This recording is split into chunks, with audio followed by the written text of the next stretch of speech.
नमस्कार दोस्तों, मैंने अभी कम्युनिटी में ये डाला था कि अगर कोई महिला जो बच्चे को दूध पिला रही है और उसके अगर कैंसर हो गया तो उसको जब कीमोथेरेपी देंगे तो उस बच्चे को दूध पिलाना चालू रखना चाहिए या बंद कर देना चाहिए। मेरे उसके ऊपर जो वोटिंग आ रहा है उसमें 63% ने बोला है हाँ कि दूध पिलाते रहना चाहिए और 37% ने ये बोला है कि नहीं, दूध नहीं पिलाना चाहिए। मेरे को लगता है कि इसको अच्छे से समझ नहीं पाए। इसमें दो चीज़ें आ गई है। एक है कि किसी महिला के कैंसर है तो क्या वो अपने बच्चे को दूध पिला सकती है क्या? किसी महिला के कैंसर है और वो कीमोथेरेपी ले रही है, जो कैंसर को ख़त्म करने वाली दवाइयाँ ले रही है, तो क्या बच्चे को दूध पिलाना चाहिए क्या? तो मेरा जो क्वेश्चन था वो था कीमोथेरेपी ले रही है तो वो महिला दूध पिला सकती है या नहीं। तो इसमें मेरा आंसर रहेगा नहीं।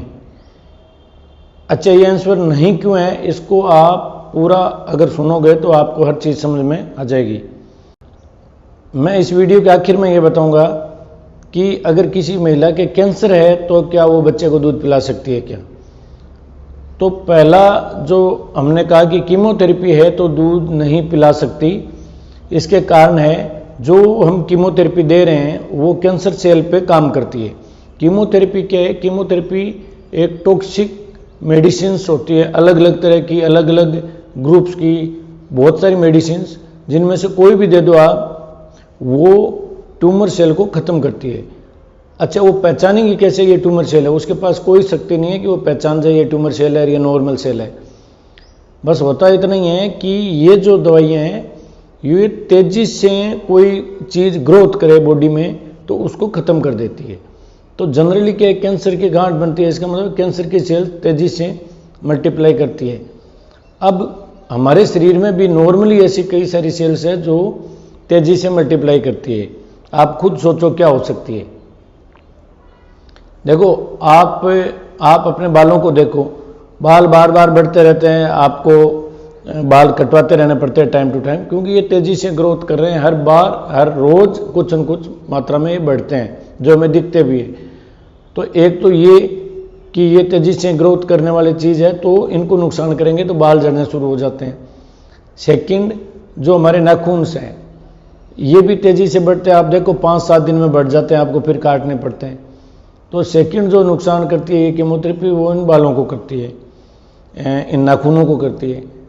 तीसरी चीज़ ब्लड हमारे शरीर में रोज़ नया बनता रहता है, जिसमें खासकर जो हमारी प्रतिरोधक क्षमता की सेल्स है वो बनती रहती है, प्लेटलेट्स है वो तेज़ी से बनती रहती है। चलो आरबीसी तो फिर भी 4 महीने होती है उनकी लाइफ, तो वो थोड़े धीरे बनती है, बाकी तो तेज़ी से बन रही है। तो ब्लड कम होना शुरू हो जाता है। और चौथी चीज़, हमारी जो स्किन और अंदर की जो म्यूकोजा, जितने खाने के नली है या जो भी नली है उनके अंदर की जो कवरिंग होती है उनको म्यूकोजा बोलते हैं, वो भी नहीं होती है। तो स्किन रूखापन आ जाएगा, क्योंकि स्किन के ऊपर की सेल्स डेड होती रहती है और वो नीचे से नहीं आती है। वैसे म्यूकोजा में छाले हो जाते हैं, जैसे हम कहते हैं ना भाई कीमोथेरेपी के बाद में कई बार छाले हो गए। सब में नहीं होते, सारी कीमोथेरेपी सारे तरह के साइड इफेक्ट नहीं करते। अभी हमने कहा कि भाई जो लैक्टेटिंग मदर है वो बच्चे को दूध पिलाने से क्या नुकसान है। हमने ये सारी चीज़ें कही कि ये नुकसान करते हैं उस पेशेंट के शरीर में, लेकिन इनमें से ज़्यादातर मेडिसिन होती है वो दूध के थ्रू सीक्रेट होती है, मतलब दूध में भी मिल जाती है। वो जब दूध में मिल जाती है वही बच्चा दूध पिएगा। जो बच्चा एकदम हेल्दी है उसको कुछ भी नहीं है। कैंसर के मरीज को दवाइयाँ देना, कीमोथेरेपी देना हमारी मजबूरी है, उस बच्चे के तो कुछ भी नहीं है, तो उसको ये सारे के सारे साइड इफ़ेक्ट हम कैसे दे सकते हैं। और पांचवी और सबसे इम्पोर्टेंट जो चीज़ है वो ये है कि जितनी भी कैंसर की दवाइयाँ हैं ये कहीं न कहीं लेट टाइम में, लंबे टाइम के अंदर कुछ एक परसेंटेज पेशेंट्स में दूसरा कैंसर डेवलप कर सकती है। ये नहीं है कि भाई 100 को दिया 100 में डेवलप कर जाएगा, लेकिन 10 से 15 साल लगते हैं, लेकिन 1% 2% पेशेंट में चांस रहते हैं कि इन दवाइयों की वजह से कैंसर हो जाए। क्यों? क्योंकि ये जो कैंसर को ख़त्म करती है सेल, मतलब ये ज़्यादातर क्या है, डीएनए के अंदर ही काम करती है, और डीएनए के अंदर जो काम करती है, डीएनए में म्यूटेशन हुआ और वो सेल है जो कैंसरस सेल बनने में सक्षम हो सकती है। तो इसलिए अगर किसी तरह की कीमोथेरेपी चल रही है तो छोटे बच्चों को मदर का दूध नहीं पिलाएं, क्योंकि उन मेडिसिन्स का कुछ पार्ट वहाँ होता है।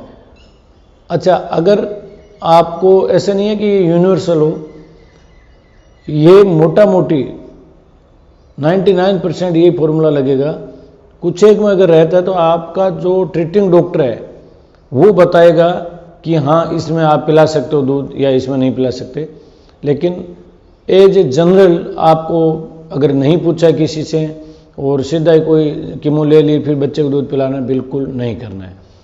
अब बात रही कि अगर कीमोथेरेपी नहीं चल रही है, रेडियोथेरेपी चल रही है मान लो, और कैंसर का मरीज है, वो अपने बच्चे को दूध पिला सकते हैं क्या? अगर कीमोथेरेपिक ड्रग नहीं चल रही है, सिर्फ रेडियोथेरेपी चल रहा है या कुछ भी नहीं चल रहा है, तो वो अपने बच्चे को दूध पिला सकते हैं।